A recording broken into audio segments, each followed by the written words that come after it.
سب سے پہلے اس روئے زمین پر جس عورت کو مومنوں کی ماں بننے کا سب سے پہلا شرف جس کو نصیب ہوا اس کا نام ہے حضرت خدیجۃ الکبریٰ۔ اور حضرت خدیجۃ الکبریٰ کون ہیں؟ آپ یہ تو جانتے ہی ہیں کہ جس ماحول میں مصطفیٰ کریم جلوہ افروز ہوئے، جس ماحول میں میرے پیغمبر نے کلمے کا اعلان کیا، وہ ماحول جس ماحول میں جناب محمد مصطفیٰ صلی اللہ تعالی علیہ وسلم نے اپنے اخلاق عالیہ کا ایک منظر کائنات کے سامنے رکھا۔ آپ علماء سے سنتے ہیں، کتابوں میں پڑھتے ہیں، تاریخ والے بیان کرتے ہیں کہ یہ وہ زمانہ تھا جس زمانے میں کسی کی عزت محفوظ نہ تھی۔ یہ وہ زمانہ تھا جب انسان ہو کر جانوروں کی زندگی گزار رہے تھے۔ اخلاق نام کی کوئی چیز انسانیت کے قریب نہیں آ سکتی تھی۔ حضرات محترم، اس جہالت کے زمانے میں جس عورت کا نام خدیجہ ہو لیکن لوگ نام بھول جائیں، اس کے کردار اور سیرت کو مد نظر رکھتے ہوئے اس زمانہ جاہلیت میں بھی لوگ خدیجہ کی جگہ اس کو طاہرہ کے نام سے یاد کریں۔ تو پھر اندازہ لگائیں اس عورت کے کردار کی شان کا کیا عالم ہوگا، اس عورت کی شان کا کیا عالم ہوگا، اس کے کردار کی عفت و حیا کا کیا مقام اور کیا مقام ہوگا۔ کیا مقابلہ ہو سکتا ہے اس عورت کی عفت و حیا کا، جس عورت کو زمانہ جاہلیت کے اندر جب کسی کی عزت محفوظ نہیں ہوتی تھی بلکہ عزت کے نام سے وہ لوگ واقف ہی نہیں تھے، اس زمانے میں اس عورت کا نام طاہرہ مشہور ہو گیا۔ طاہرہ کا معنی ہے پاک، طاہرہ کا معنی ہے طیب، پاک یعنی تمام قسم کے اخلاقی رذائل سے۔ جو عورت زمانہ جاہلیت میں بھی مشہور تھی اور طاہرہ کے نام سے مشہور تھی، اس کا نام ہے خدیجۃ الکبریٰ۔ اور حضرات محترم، میں عموماً کہا کرتا ہوں میرے پیغمبر کی 11 ازواج میں سے حضور نبی رحمت صلی اللہ تعالی علیہ وسلم کو ساری زندگی میں اگر وہ زوجہ جو کہ کماری ملی حضور کو، اس کا نام ام المومنین سیدہ عائشہ صدیقہ بنت صدیق اکبر ہے۔ ایک زوجہ ہے جو پیغمبر کو کماری نصیب ہوئی، لیکن اگر میں دوسری طرف دیکھوں تو تمام ازواج مطہرات میں حضرت خدیجۃ الکبریٰ وہ ہستی ہیں جن کو 1.25 لاکھ نبیوں کا امام کموارہ نصیب ہوا، جن کو 1.25 لاکھ پیغمبروں کا امام جن کو کمارہ نصیب ہوا، ان کا نام ہے حضرت خدیجۃ الکبریٰ۔ آپ کی میرے پیغمبر کے ساتھ شادی سے پہلے 2 شادیاں تھیں۔ پہلی شادی جو آپ کی ہوئی حضرت وہ تھی عتیق بن عائد، عتیق بن عائد کے نکاح میں تھی، ان سے ایک بیٹی تھی، اس بیٹی کا نام ہند تھا۔ دوسری شادی ان کے وصال کے بعد، اس شور کے وصال کے بعد حضرت خدیجہ کی ابو حالہ مالک بن نباش بن زرارہ تمیمی سے ہوئی۔ ان سے 2 بیٹے پیدا ہوئے، ان کا بھی انتقال ہو گیا۔ جب دونوں فوت ہو گئے، چونکہ آپ انتہائی متمول خاندان سے اور رئیس خاندان سے آپ کا تعلق تھا، شرافت کا پیکر تھا یہ خاندان، شرافت کا پیکر خاندان، حیا اور عفت کے پیکر تھی حضرت خدیجۃ الکبریٰ۔ مال تھا بہت زیادہ، تجارت کا کاروبار کرتی تھی اور رئیس خاندان سے تعلق تھا۔ قریش کے بڑے بڑے سرداروں نے رشتے کے لیے آفر کی، لیکن جہاں سے بھی رشتہ آیا حضرت خدیجۃ الکبریٰ نے انکار کر دیا۔ آپ نے فرمایا میں نے شادی نہیں کرنی۔ بڑے بڑے رؤساء اور بڑے بڑے سرداروں کا رشتہ آیا، حضرت خدیجۃ الکبریٰ نے انکار کر دیا۔ ایک رات خدیجۃ الکبریٰ سوئیں، رات کو خواب میں کیا دیکھا؟ دیکھتی ہیں کہ ایک سورج طلوع ہوا سامنے آیا، آ کے چلتا چلتا وہ سورج حضرت خدیجہ کے گھر میں آ گیا، آپ کی گود میں آ گیا۔ پھر کیا ہوا؟ اس سورج کی روشنی سے مکے کا ہر گھر روشن ہو گیا۔ اتنے میں آپ کی آنکھ کھل گئی، جب بیدار ہوئی تو آپ کے چچا زاد بھائی حضرت ورقہ بن نوفل جو اس زمانے کا بہت بڑا عالم تھا، عیسائیوں کا بہت بڑا عالم تھا، آپ نے ان کا نام علماء سے سنا ہوگا، تاریخ میں پڑھا ہوگا۔ یہ ورقہ بن نوفل کوئی اور نہیں، یہ حضرت خدیجہ الکبریٰ کے چچا کا بیٹا تھا۔ ان سے پوچھا کہ مجھے یہ خواب آیا ہے، اس کی تعبیر کیا ہے؟ جب ورقہ بن نوفل نے یہ خواب سنا تو وہ کہتا ہے تمہیں مبارک ہو، یہ خواب بڑا برکت والا ہے، تیری شادی نبی آخر الزمان سے ہونے والی ہے۔ یہ خواب بتاتا ہے تیری شادی پیغمبر آخر الزمان سے ہونے والی ہے۔ حضرت محترم حضرت خدیجہ بہت زیادہ مالدار تھی، والد کا انتقال ہو چکا تھا۔ ان کے انتقال کے بعد آپ اپنے مال کی تجارت کیا کرتی تھی، اور تجارتی قافلے کے لیے بندے کی ضرورت تھی جو بہت زیادہ دیانتدار ہو۔ ادھر کائنات کے تاجدار، نبیوں کے امام، ابھی آپ نے نبوت کا اعلان نہیں فرمایا۔ حضرت ابو طالب سے کہتے ہیں کہ 61 سالی کا دور ہے، بھوک کا دور ہے، ایسے تو گزارا نہیں ہوتا، بکریاں تو میں چراتا ہوں لیکن گزارا نہیں ہوتا، اگر آپ اجازت دیں تو میں کسی کے ساتھ مل کر کوئی کاروبار کر لوں۔ ادھر یہ مشورہ، ادھر حضرت خدیجہ اپنی سہیلیوں سے کہتی ہیں کہ میں نے تجارتی قافلہ روانہ کرنا ہے، کوئی امانت دار بندہ ہو، کوئی قابل بندہ ہو جو بڑا ذہین بھی ہو، ایماندار بھی ہو، قابل بھی ہو۔ ادھر حضرت ابو طالب سے میرے پیغمبر مشورہ کر رہے ہیں اگر اجازت دے تو کسی تجارتی قافلے کو لے کر میں بھی ملک شام کی طرف چلا جاؤں تاکہ اس سے مجھے بھی جو انکم ملے، خاندان کا گزارا چل سکے۔ حضرت ابو طالب نے اجازت مرحمت فرمائی۔ حضور نبی کریم صلی اللہ علیہ وآلہ وسلم کو جب اجازت ملی، ادھر حضرت خدیجہ، آپ کو بھی بندے کی ضرورت تھی، حضور نبی کریم ادھر گئے، انہوں نے کہا ہمیں ایک بندے کی ضرورت ہے جو ہمارا قافلہ تجارتی لے کر جائے۔ آپ نے فرمایا میں حاضر ہوں۔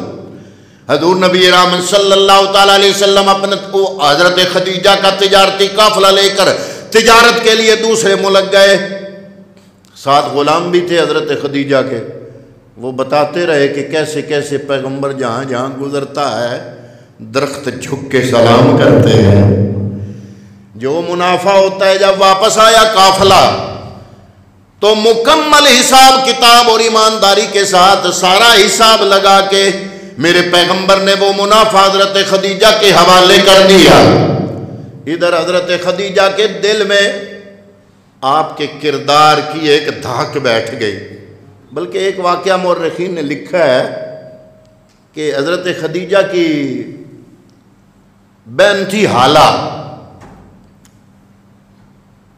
اس سے چند نوکروں نے مطالبہ کیا کہ پیسے ہمیں خدیجہ نے کم دیے ہیں، اتنے بنتے تھے اتنے ملے ہیں۔ تو جو خادم ساتھ گئے ہوئے تھے انہوں نے حضور نبی کریم کو بھی کہا کہ آپ بھی ہمارے ساتھ چلو، مطالبہ کرتے ہیں کہ ہمیں پیسے کم ملے ہیں، کہا زیادہ گیا تھا۔ تو حضور نبی کریم صلی اللہ علیہ وآلہ وسلم نے ارشاد فرمایا کہ مجھے تو حیا آتی ہے دنیا کا مال لینے کے لیے دوبارہ ایک عورت کے پاس جاؤں، میں نے تو نہیں جانا، تم جاؤ۔ وہ دوسرے سارے گئے، جب وہاں پہنچے مال کا مطالبہ کیا کہ جناب ہمیں مزدوری ہماری بنتی اتنی تھی، لی ہم نے اتنی ہے، دینی آپ نے اتنی تھی۔ انہوں نے کہا کہ تمہارے ایک سنگی ہیں جن کا نام محمد ہے، وہ کیوں نہیں آئے؟ وہ بھی تو تمہارے ساتھ تھے۔ یہ لوگ کہتے ہیں کہ وہ کہتے ہیں کہ مجھے حیا آتی ہے۔ حضرت خدیجہ مسکرائیں، آپ نے پیغام بھیجا کہ جاؤ ان کو بلا کے لے آؤ۔ جب حضور نبی کریم صلی اللہ علیہ وسلم آئے، حضرت خدیجہ نے پوچھا جب دوسرے مطالبہ کر رہے ہیں آپ کو کیوں حیا آتی ہے؟ آپ نے فرمایا یہ دنیا کا مال ہے، میں لے کے گیا ہوں، منافع کمایا ہے، آپ کو دیا، آپ نے میری خدمت بھی کر دی ہے، اب میں دنیا کے مال کے لیے دوبارہ آپ کے پاس نہیں آنا چاہتا تھا، مجھے اس مطالبے سے حیا آتی ہے۔ بہرحال یہ سارے واقعات، یہ سیرت و کردار، یہ میرے پیغمبر کا مزاج جب کھل کے حضرت خدیجہ کے سامنے آیا، آپ نے پسند کیا کہ میں ان کے ساتھ شادی کرنا چاہتی ہوں۔ لوگوں نے کہا کہ بڑے بڑے رؤسا، بڑے بڑے سردار رشتے لے کے آئے، بڑے بڑے خاندانوں والے، تم نے رشتے سے انکار کر دیا، یہ تو یتیم بچہ ہے، ان کے پاس ہے بھی کچھ نہیں، اس کے لیے تم کہتی ہو کہ میں نے اس کے ساتھ شادی کرنی ہے۔ حضرات محترم حضرت خدیجہ نے حضور کے بارے میں مزید پتہ کرنے کے لیے میرے پیغمبر کی پھوپھی، جو کہ جن کا نام تھا صفیہ، جو کہ حضرت خدیجہ رضی اللہ تعالیٰ عنہ کی بھابی تھی، حضرت عوام بن خویلد، عوام بن خویلد جو کہ خدیجہ کے بھائی تھے، ان کی بیوی تھی، ان کو بھیجا کہ جاؤ تم جا کے پتہ کرو خاندان کیسا ہے، وہ پیغمبر کیسے ہیں، ان کا کردار کیسا ہے، ان کی سیرت کیسی ہے، گھریلو زندگی کیسی ہے۔ حضرت صفیہ سے پوچھا، آپ نے فرمایا کہ اسے جیسا تو کوئی نہیں، سارا مکہ جانتا ہے کہ اس جیسا سچا کوئی نہیں، اتنا امانت دار کوئی نہیں، اتنا دیانت دار کوئی نہیں۔ حضرات محترم پیغمبر کی خدمت میں حضرت خدیجہ نے جب نکاح کا پیغام بھیجا تو اس زمانے میں آپ کی عمر تھی 25 سال۔ آج کا 25 سالہ نوجوان ذرا اندازہ کرے کہ ایک ملک کی امیر ترین عورت ہو، وہ شادی کا کہے تو آج کا 25 سالہ نوجوان چھلانگے لگاتا چلا جائے، لیکن نہیں، پیغمبر اسلام کو جب پیغام ملا، آپ نے فرمایا میں اپنے چچا ابو طالب سے پوچھوں گا، اگر ابو طالب نے مجھے اجازت دے دی تو میں آ جاؤں گا، آپ کے اس سوال کا جواب دینے کے لیے آپ کے پاس آ جاؤں گا۔ حضرات محترم حضرت ابو طالب سے پوچھا، حضرت ابو طالب نے فرمایا تمہیں اور کیا چاہیے، اتنا بڑا خاندان ہے، جب اس خاندان میں تمہاری شادی ہوگی لوگوں کی نگاہوں میں تمہاری عزت اور بڑھ جائے گی، اور جو تم لوگوں کا نیکی کا کام کرتے ہو، غریبوں کا ساتھ دیتے ہو، غریبوں کی مدد کرتے ہو، وہ امیر خاتون ہے، تمہارے کام میں آسانی پیدا ہو جائے گی، پیسہ آئے گا تم دل کھول کے غریبوں کی مدد کر سکو گے۔ فرمایا ٹھیک ہے۔ آپ نے فرمایا مجھے یہ رشتہ منظور ہے۔ حضرت خدیجہ نے پیغام بھیجا، ایک روایت آتی ہے کہ آپ نے اتنے درہم و دینار بھیجے اور عرض کیا کہ جناب ایک دمبا لے لیں، بکرا لے لیں، اتنے کہ یہ سامان لے لیں، یہ کپڑے لے لیں، یہ لے کے آ جائیں تاکہ خاندان والے آپ کے، میں جانتی ہوں کہ آپ کا حساب اور ہے، آپ کا ذہن اور ہے، آپ کی سوچ اور ہے، لیکن میں نے اپنے خاندان والوں کو مطمئن بھی کرنا ہے، پیسے خود بھیجے کہ اتنے کا یہ سامان لے کے میرے پاس اپنے خاندان والوں کو لے کے آ جاؤ۔ کائنات کے تاجدار حضرت ابو طالب اور دیگر خاندان کے بڑے بڑے رؤسا ان کو لے کر حضرت خدیجہ کے آنگن میں جب پہنچے، حضرت محترم حضرت خدیجہ کے ساتھ میرے پیغمبر کا نکاح ہوا۔ وہ نکاح پڑھا کس نے؟ اس ہستی نے جس ہستی کے بارے میں آج لوگ سوال کرتے ہیں کہ ابو طالب نے کلمہ پڑھا تھا یا نہیں۔ میں نے کہا مجھے تو اس بات کا پتہ نہیں، میں تو دین کا ادنا سا طالب علم ہوں، یہ مسئلہ تو بڑے بڑے علماء سے پوچھنے والا ہے کہ ابو طالب نے کلمہ پڑھا تھا یا نہیں۔ ہاں البتہ مجھے اتنا پتہ ہے کہ ابو طالب نے تیرے میرے آقا محمد مصطفیٰ کا نکاح خود ہی پڑھا تھا۔ اور حضرت ابو طالب نے جو خطبہ ارشاد فرمایا، میرے پیر و مرشد میرے استاد گرامی حضرت جسٹس ضیاء الامت پیر محمد کرم شاہ لاداری نے ضیاء النبی کے اندر وہ خطبہ درج کیا ہے جو محمد مصطفیٰ کے نکاح کے وقت حضرت ابو طالب نے پڑھا تھا۔ حضرت ابو طالب نے جب خطبہ پڑھنے لگے تو آپ نے خطبہ یہاں سے شروع کیا، الحمدللہ الذی جعلنا من ذریت ابراہیم وزرع اسماعیل۔ تمام تعریفیں اس اللہ رب العالمین کے لیے، کس کے لیے؟ جو اللہ کو مانے اسے کافر کہتے ہیں، موحد کہتے ہیں۔ تمام تعریفیں اس اللہ کے لیے۔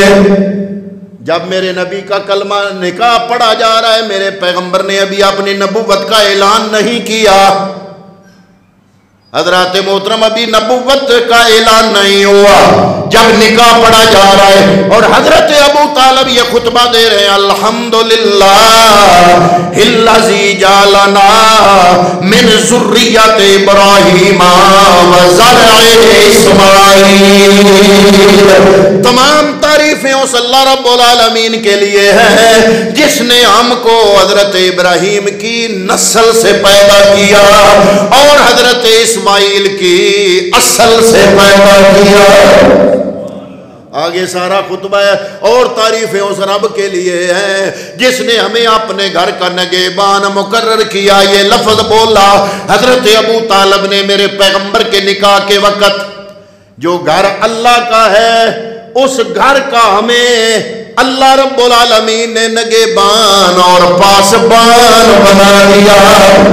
اس رب کی تعریفیں ہیں۔ حضرات محترم میرے نبی کا نکاح پڑھا جا رہا ہے اور حضرت ابو طالب یہ خطبہ دے رہے ہیں۔ پھر تھوڑی دیر کے بعد ابو طالب بیٹھے، ورقہ بن نوفل کھڑے ہوئے، انہوں نے خطبہ دیا، انہوں نے کہا کہ ہماری طرف سے اجازت ہے، چونکہ آپ چچیرے بھائی تھے حضرت خدیجہ کے، اپنے خاندان کی طرف سے وکالت کرتے ہوئے انہوں نے کہا کہ ہمیں قبول ہے۔ پھر حضرت ابو طالب نے کہا اس بڑی محفل میں کہ میں مطمئن ہوں گا اگر حضرت خدیجہ کے چچا جان بھی کھڑے ہو جائیں وہ بھی کچھ کہیں۔ حضرت خدیجہ کا چچا آپ کھڑے ہو گئے، آپ نے کہا کہ ہمیں جناب اس رشتے سے ہمیں کوئی شکایت نہیں ہے، ہم سارے خاندان والے یہ رشتہ کر کے اس رشتے سے راضی ہیں۔ حضرت خدیجہ ہر دم میرے پیغمبر کی غم گسار اور مونس بنی۔ جب بھی مصطفیٰ پریشان ہو کے گھر آتے خدیجہ ڈھارس بندھاتی۔ ایک دفعہ حضرت خدیجہ کے وصال کے بعد حالہ جو خدیجہ کی ہمشیرہ ہیں حضور کے پاس آئی۔ جب حالہ حضور کے پاس آئی کوئی بات کی، حالہ کی آواز سنی، میرے پیغمبر نے میرے نبی کی آنکھوں سے آنسو رواں ہو گئے۔ حضور چھم چھم رونا شروع کر دیا۔ حضرت ام المومنین عائشہ صدیقہ رضی اللہ تعالیٰ عنہ پاس کھڑی ہیں، پوچھتی ہیں یا رسول اللہ کیوں رو رہے ہو؟ آپ نے فرمایا اس کی آواز اپنی بہن میری زوجہ خدیجہ کی آواز سے ملتی ہے۔ جب خدیجہ کی بہن بولی تو مجھے خدیجہ یاد آ گئی۔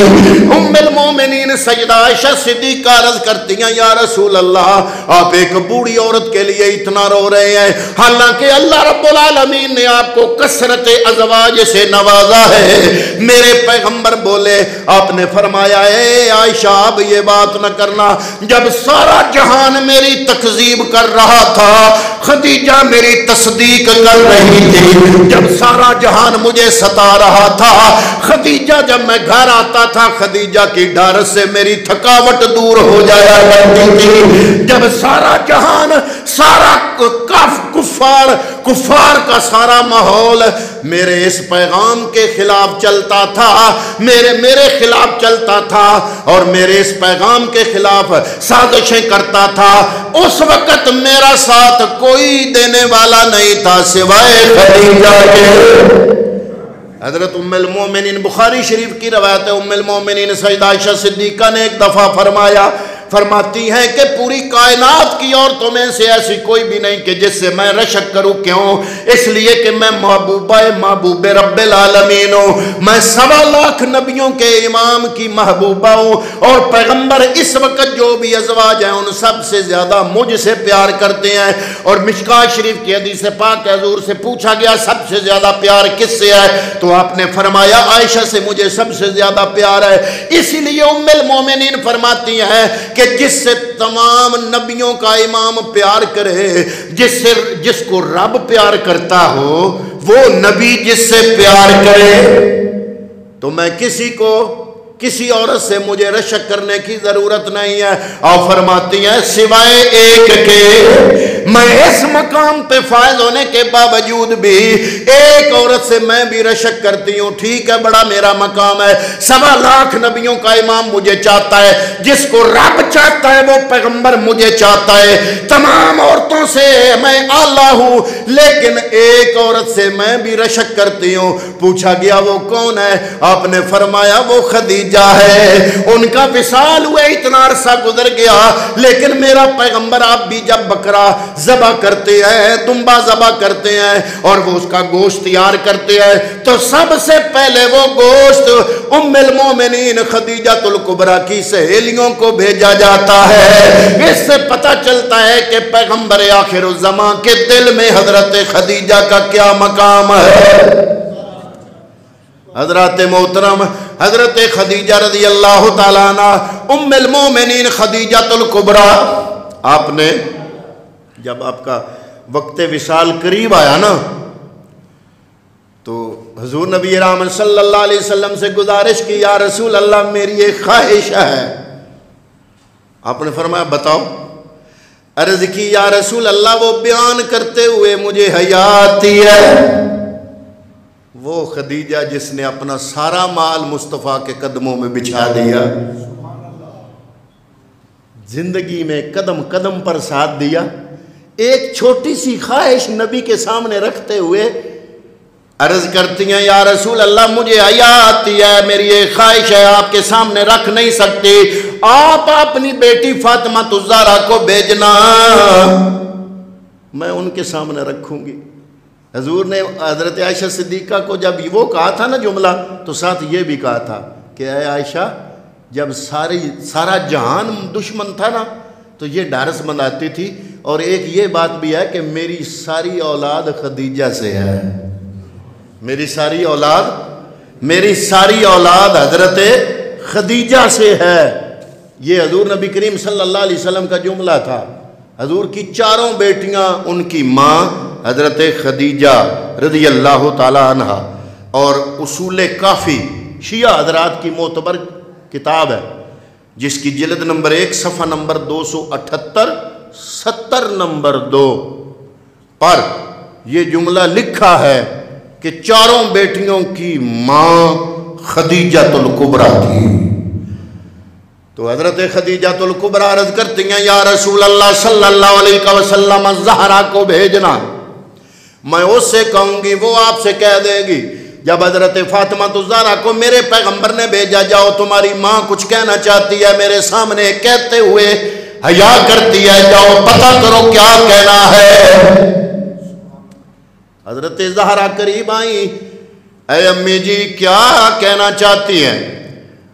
آپ عرض کرتی ہیں میری بیٹی ہے میری لخت جگر زہرا، مجھے تیرے باپ پیغمبر کے سامنے یہ کہتے ہوئے حیا آتی ہے، میری خواہش اتنی ہے کہ اپنے باپ والد محترم کو کہہ دو کہ اب پیغمبر اسلام کو کہہ دو میری طرف سے کہ جب وحی خدا کا نزول ہوتا ہے اس وقت جو چادر آپ اوپر کر لیتے ہیں میری یہ خواہش ہے کہ وہ چادر میرا کفن بنا دے۔ آخری وقت ہے حضرت خدیجہ کا اور یہ خواہش کا اظہار ہو رہا ہے۔ حضور نبی رحمت صلی اللہ علیہ وسلم کی خدمت میں جب زہرا آئی عرض کیا میری ماں یہ کہہ رہی ہے کہ جب وحی نازل ہوتی ہے اور وحی کے وقت جو چادر آپ اپنے جسم پر کر لیتے ہیں اس چادر سے میرا کفن بنایا جائے۔ حضور مسکرا پڑے، آپ نے فرمایا لے جاؤ یہ چادر، تیری ماں کی آخری خواہش جو ہے وہ ادھوری نہ رہ جائے، وہ خوش ہو جائے، یہ چادر لے جاؤ۔ ابھی چادر حضرت زہرا نے اٹھائی ہے، فوراً جبریل امین نازل ہو گئے، عرض کیا یا رسول اللہ مجھے رب نے بھیجا ہے۔ اللہ فرما رہا ہے خدیجہ نے ہمارے لیے سب کچھ نچھاور کیا۔ اے نبی اب رب چاہتا ہے کہ اس کا کفن تو نہ دے میں رب دوں۔ خدیجہ نے ہمارے لیے ساری ساری دنیا نچھاور کر دی، اپنا آپ نچھاور کر دیا، خاندان اپنی دولت نچھاور کر دی میرے پیغمبر کے قدموں پر۔ خدیجہ نے ہمارے لیے بڑی قربانیاں دی ہیں۔ میں رب چاہتا ہوں کہ اس کا کفن اس چادر سے نہیں، آپ چادر آپ خود رکھ لے، اس کا کفن رب العالمین جنت سے بھیج رہا ہے۔ وہ کفن پہنایا گیا جو رب نے بھیجا، اور اس وقت ابھی جنازے کے مسائل نازل نہیں ہوئے تھے، تو جو حساب تھا اس